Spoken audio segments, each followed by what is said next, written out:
because it's my responsibilities. So we're still together. Kesempatan bagi Morita dan Daichi Kamada terlepas dan akhir dari persaingan. Tentunya perjuangan sudah dipertunjukkan. After the match, I meet the media. They're all outside. What I say to them is my responsibility as the president of the federations. All the result we have, I bring the coach, I bring all the players to believe in the projects. The question, do you all still believe in this project? Do you still believe on me as a leader? Yes. Because otherwise, I'm willing to step down.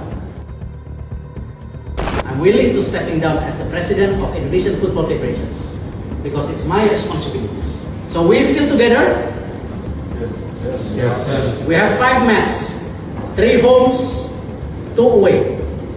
We need 9 points to be number 3 or number 4, even number 4. So tonight,